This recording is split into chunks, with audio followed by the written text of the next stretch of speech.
Soumya art of കുക്കിങ്ങിലേക്ക് ഏവർക്കും സ്വാഗതം. ഇന്നൊക്കെ നമ്മൾ ഉണ്ടാക്കാൻ പോകുന്ന ഡിഷ് അങ്കമാലി സ്പെഷ്യൽ മാങ്ങയിട്ട മീൻകറി. അപ്പോൾ ഇത് വളരെ എളുപ്പത്തിൽ ഉണ്ടാക്കാൻ പറ്റുന്ന ഒരു ഡിഷാണ്. എന്നാലും ഭയങ്കര ഫേമസ് ആയിട്ടുള്ള ഡിഷാണ്, നല്ല ടേസ്റ്റി ആയിട്ടുള്ള ഡിഷാണ്. അപ്പോൾ ഇത് ഉണ്ടാക്കാൻ വേണ്ട ഇൻഗ്രീഡിയൻസ് എന്തൊക്കെയാണ് നോക്കാം. 1/2 കിലോ മീന്, ദശക്കട്ടിയുള്ള മീന്.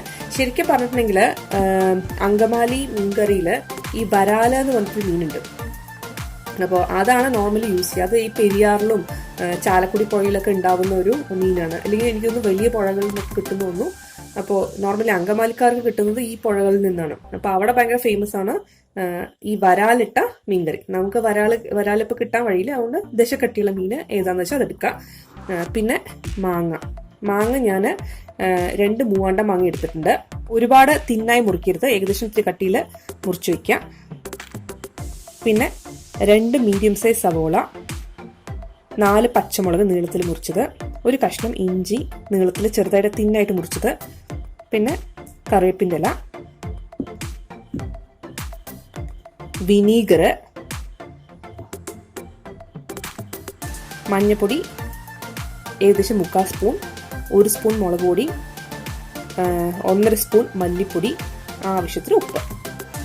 പിന്നെ വേണ്ടത് 2ാം പാല്, ഏകദേശം 1/2 ലിറ്റർ വരുന്ന രീതിയിൽ ഞാൻ എടുത്തിട്ടുണ്ട്. പിന്നെ അതിൻ്റെ 1ാം പാല്. പിന്നെ കടുക് വറുക്കാനായിട്ട് നമുക്ക് ചെറിയ വെങ്കായം ചെറുതായിട്ട് മുറിച്ചത്, 4 ഉണക്കമുളക് പീസാക്കി വെച്ചിരിക്കുന്നത്, പിന്നെ 1/2 സ്പൂൺ ഉലുവ, കുറച്ച് കറിവേപ്പിൻ്റെ ഇല. അപ്പോൾ ഇത്രയും സാധനങ്ങളാണ് വേണ്ടത്. അപ്പം നമ്മളിത് 2-3 പ്രോസസ്സായിട്ട് ചെയ്യാൻ പോകുന്നത്, 2-3 സെക്ഷനായിട്ട്. ആദ്യം ഞാൻ ചെയ്യാൻ പോകുന്നത് എന്താ വെച്ചിട്ടുണ്ടെങ്കിൽ,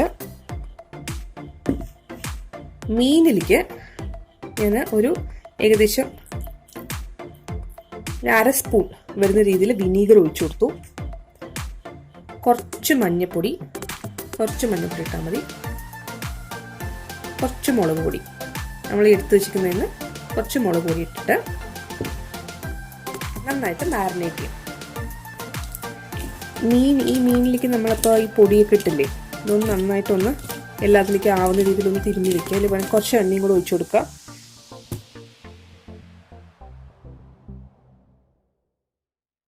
നമ്മൾ ഇനി എല്ലാം കൂടെ ഒരു മിക്സിംഗ് ഉണ്ട്. അപ്പോൾ ആ സമയത്ത് ആ മിക്സിംഗ് കഴിഞ്ഞ ശരിക്കും പറഞ്ഞിട്ടുണ്ടെങ്കിൽ മീൻ ചേർക്കണം. ആ സമയത്ത് പെട്ടെന്ന് വെന്തൊടയാത്ത മീനാണെന്നുണ്ടെങ്കിൽ ആ മീൻ ചേർക്കാം, എന്നിട്ട് നന്നായിട്ട് തിരുമ്മി വെക്കാം. പക്ഷെ ഞാൻ ആ സമയം ചേർക്കുന്നില്ല. ഞാൻ ഇത് തിളച്ച ശേഷം മാത്രമേ ഞാൻ ചേർക്കുന്നുള്ളൂ. കാരണം ഇത് പെട്ടെന്ന് ഉടഞ്ഞു പോകാൻ ചാൻസ് ഉള്ളതുകൊണ്ട്, മീൻ ഉടഞ്ഞു പോകാൻ ചാൻസ് ഉള്ളതുകൊണ്ട് ഞാനിപ്പോൾ ലാസ്റ്റാണ് ചേർക്കുന്നത്. പക്ഷെ ശരിക്കും ഓതന്റിക് വേയിൽ ചെയ്യുന്ന സമയത്ത് നമ്മൾ മാങ്ങയും എല്ലാം കൂടി ഇട്ടിട്ട് ഒരു മിക്സിംഗ് പ്രോസസ്സ് ഉണ്ട്. അപ്പോൾ ഇത് കഴിഞ്ഞിട്ട് കാണിച്ചാൽ മിക്സ് ചെയ്യുന്നത്. അപ്പോൾ ആ മിക്സ് ചെയ്ത് കഴിഞ്ഞ ശേഷം അതിലേക്ക് മാങ്ങയെല്ലാം ഇട്ട ശേഷം മീനും കൂടി ചേർത്തിട്ട് മിക്സ് ചെയ്ത് വെക്കും. അത് വരാലാണ്, അല്ലെങ്കിൽ നല്ല കട്ടിയുള്ള മീനാണ്, പെട്ടെന്ന് ഉടഞ്ഞു പോകാത്ത മീനാണെങ്കിൽ അതിൽ തന്നെ ഇട്ടിട്ട് മാരിനേറ്റ് ചെയ്ത് വെക്കാം. അങ്ങനെ തന്നെ എന്നിട്ട് നമുക്ക് ബാക്കി പ്രോസസ്സ് ചെയ്യാം. ഇത് ഞാൻ തിളച്ച ശേഷം മാത്രമേ, അതായത് അതിലത്തെ മാങ്ങയൊക്കെ വന്ന് തിളച്ച ശേഷം മാത്രമേ ഞാനിപ്പോൾ ഈ മീൻ ഇടാൻ പോകുന്നുള്ളൂ. അപ്പോൾ നിങ്ങൾക്ക് ഇഷ്ടമുള്ള രീതിയിൽ എങ്ങനെയാണെന്ന് വെച്ചാൽ ചെയ്യാം. അപ്പോൾ ഞാനിത് മാരിനേറ്റ് ചെയ്തിട്ടുണ്ട്. അപ്പോൾ 2ാമത്തെ സെക്ഷൻ എന്ന് വെച്ചിട്ടുണ്ടെങ്കിൽ നമ്മൾ എന്താ ചെയ്യാൻ പോകുന്നത് വെച്ചാൽ, ഈ എടുത്തു വെച്ചിരിക്കുന്ന സവോള ആദ്യം ഇടുക, പച്ചമുളക്, ഇഞ്ചി, അതുപോലെ കറിവേപ്പിൻ്റെ ഇല. ഇതിൻ്റെ കൂടെ ഉപ്പ് ചേർക്കുക, ഉപ്പും മഞ്ഞൾപ്പൊടി. എന്നിട്ട് ഇത് നന്നായിട്ട് സ്ക്വീസ് ചെയ്യണം. അപ്പോൾ ഇതിൻ്റെ ടേസ്റ്റ് എന്ന് വെച്ചിട്ടുണ്ടെങ്കിൽ ശരിക്കും പറഞ്ഞാൽ ഈ അങ്കമാലി ഫിഷ് കറിയുടെ ശരിക്കും പറഞ്ഞാൽ ടേസ്റ്റ് എന്ന് വെച്ചിട്ടുണ്ടെങ്കിൽ ഇതിലേക്ക് ഈ മണമൊക്കെ ഇറങ്ങിയിട്ട് ശരിക്കും ഇത് ഏകദേശം ഒരു 5-10 മിനിറ്റ് ചെയ്യേണ്ടി വരും കേട്ടോ. അതായത് ഉള്ളിയൊക്കെ നന്നായിട്ട് ഞരടി യോജിപ്പിക്കണം, നന്നായിട്ട് കൈ കൊണ്ട് തിരുമ്മിയിട്ട്. ഉള്ളിയൊക്കെ ഇത്തിരി കനം കുറച്ച് മുറിച്ചിട്ടുണ്ടെങ്കിൽ അതാണ് നല്ലത്. നമുക്കുണ്ടല്ലോ, ഇത് എല്ലാം കൂടെ യോജിപ്പിക്കുമ്പോൾ തന്നെ മനസ്സിലാവും ഈ കറി എങ്ങനെ ഉണ്ടാവും എന്നുള്ളത്. നമുക്ക് അതിന്റെ മണം ഇപ്പൊ തന്നെ കിട്ടി തുടങ്ങും. ശരിക്കും പറഞ്ഞാൽ ആ കറിയുടെ മണം നന്നായിട്ട് യോജിപ്പിക്കുക കേട്ടോ.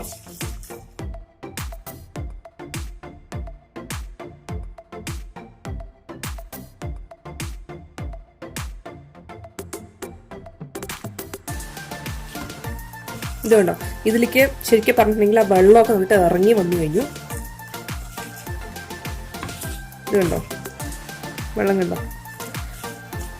ഇങ്ങനെ നന്നായിട്ട് ഇത് കൈ കൊണ്ട് തന്നെ ചെയ്യണം കേട്ടോ. സ്പൂൺ കൊണ്ട് ചെയ്തിട്ടുണ്ടെങ്കിൽ ഈ ഫിഷ് കറിക്ക് ഒരു ടേസ്റ്റും ഉണ്ടാവില്ല. കൈ കൊണ്ട് ചെയ്യുമ്പോഴാണ് ശരിക്കും അതിന്റെ ടേസ്റ്റ് വരുന്നത്.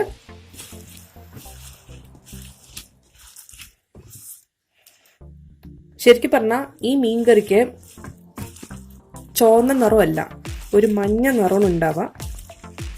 നന്നായിട്ട് യോജിപ്പിച്ചെടുക്കുക.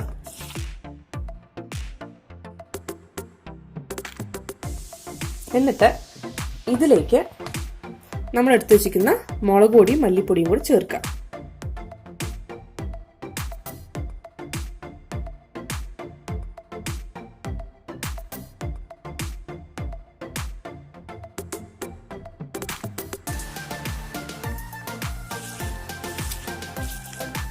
ഇതിലേക്ക് കുറച്ച് എണ്ണയും കൂടെ ചേർക്കാം.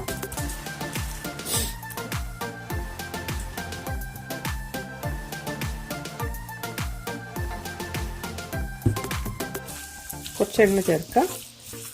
ഏകദേശം ഞാൻ 1 ടേബിൾ സ്പൂൺ എണ്ണ ഒഴിച്ചിട്ടുണ്ടാവും.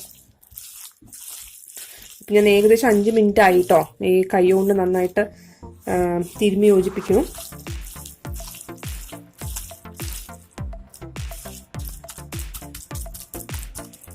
ഇതിലേക്ക് മാങ്ങയും കൂടെ ചേർക്കാം. മാങ്ങ ഇട്ട് കഴിഞ്ഞിട്ടുണ്ടെങ്കിൽ പിന്നെ ഒരുപാട് ആടായിട്ട് തിരുമരുത്. പിന്നെ നന്നായിട്ടൊന്ന് യോജിപ്പിച്ചെടുക്കാനേ പാടുള്ളൂ അത്.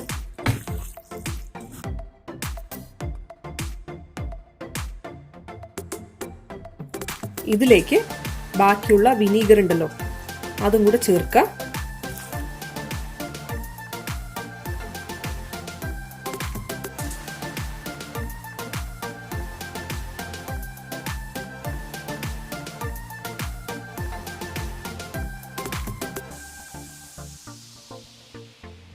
അപ്പോൾ അരമണിക്കൂർ നമുക്കൊന്ന് അടച്ചു വെക്കാം.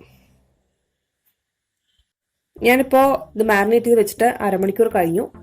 അപ്പോൾ ഇതിലേക്ക് ഇനി നമുക്ക് 2ാം പാൽ ഒഴിച്ചു കൊടുക്കാം. ഇപ്പം തന്നെ ഒഴിച്ചു കൊടുത്തോളൂ 2ാം പാൽ. 2ാം പാൽ ഒഴിച്ചു കൊടുത്തിട്ട് ഒന്ന് ഇളക്കാം. ഇത് ഇളക്കുമ്പോൾ ശ്രദ്ധിക്കേണ്ട ഒരു കാര്യം, ഒരേ ഡയറക്ഷനിലേക്ക് മാത്രമേ ഇളക്കാൻ പാടുള്ളൂ. ഇത് നമ്മൾ ലെഫ്റ്റിലേക്ക് ഇളക്കണമെങ്കിൽ ലെഫ്റ്റിലേക്ക് മാത്രം ഇളക്കാം, അല്ലെങ്കിൽ പിരിഞ്ഞു പോകാൻ ചാൻസ് ഉണ്ടെന്നാണ് പറയുന്നത്.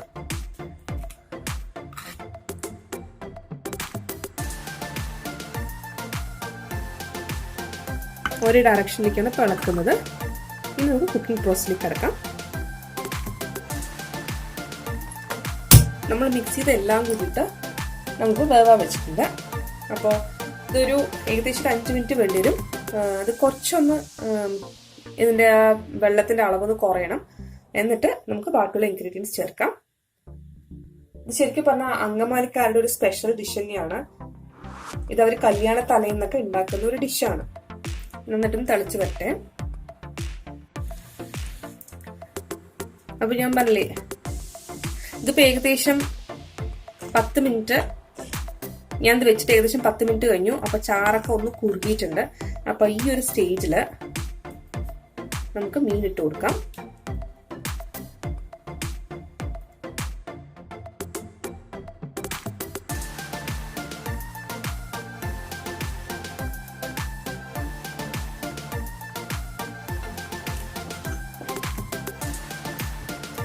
എന്നിട്ട് ഇപ്പൊ ഒന്ന് ഇളക്കി കൊടുക്കാം നമുക്ക്. ഇനി ചിലപ്പോൾ ഇളക്കാൻ പറ്റില്ല, കാരണം ഇനി വെറുതെ ഇളക്കിയാല് ഈ മീനൊക്കെ ഉടഞ്ഞു പോവും. ഇപ്പൊ ഒന്ന് ഇളക്കി കൊടുക്കാം നമുക്ക്.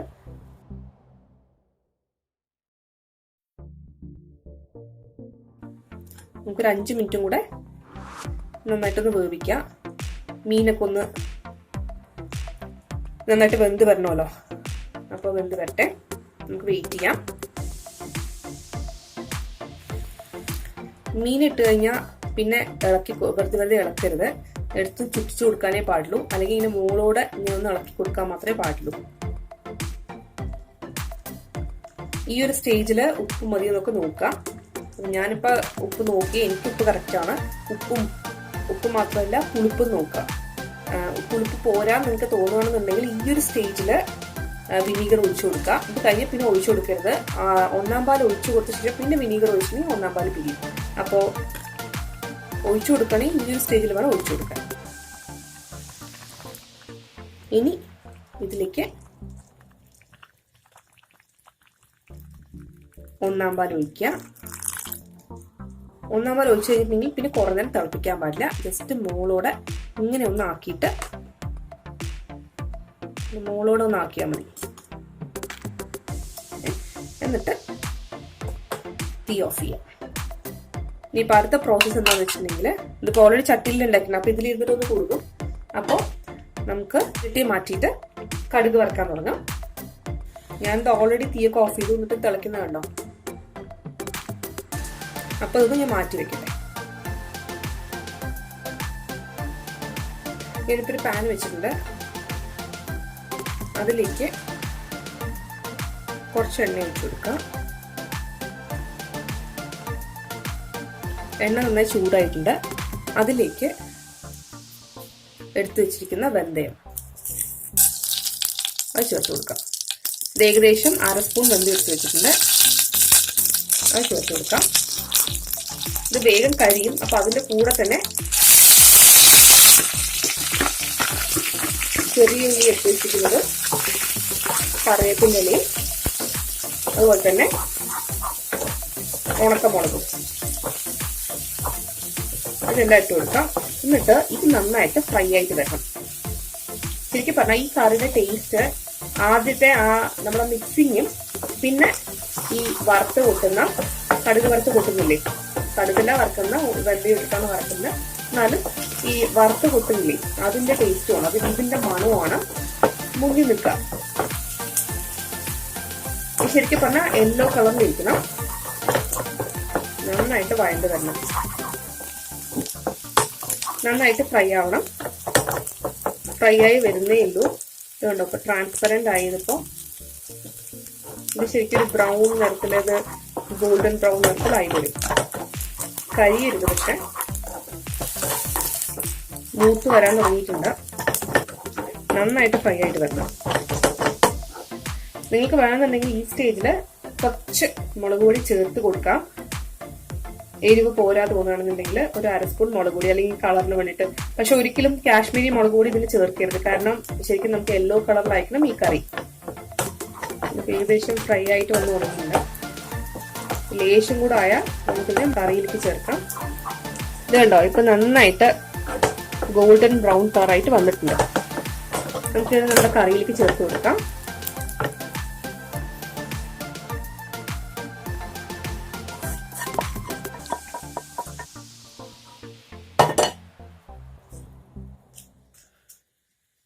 ഇത് കുറച്ച് നേരത്തേക്കൊന്ന് അടച്ചു വെക്കാം. എന്നിട്ട് ഈ പാത്രം മാറ്റി വെക്കണം. ഈ പാത്രത്തിൽ തന്നെ വെക്കരുത്. ഇത് ഇന്ന് ഉണ്ടാക്കിയിട്ടുണ്ടെങ്കിൽ നാളെ കഴിക്കാൻ പാടുള്ളൂ. അപ്പോഴാണ് എനിക്ക് ശരിക്കും ടേസ്റ്റ്. ഇന്ന് വൈകുന്നേരം ഉണ്ടാക്കി വെക്കുകയാണെന്നുണ്ടെങ്കിൽ, ഞാനിപ്പോൾ ഇത് വൈകുന്നേരമായിട്ട് ഉണ്ടാക്കണേ, എനിക്ക് നാളെ എനിക്ക് ഉച്ചയ്ക്കൊക്കെ ഞാൻ യൂസ് ചെയ്യുള്ളൂ. അപ്പോൾ നിങ്ങൾ അതുപോലെ ചെയ്യാം. അപ്പോഴാണ് ശരിക്കും പറഞ്ഞാൽ ആ മാങ്ങയുടെ ഫ്ലേവറൊക്കെ നന്നായിട്ട് ഇറങ്ങുള്ളൂ. അങ്കമാലി ഫിഷ് കറി, അതായത് മാങ്ങയിട്ട ഫിഷ് കറി റെഡിയായി. അപ്പോൾ എല്ലാവരും ട്രൈ ചെയ്ത് നോക്കാം.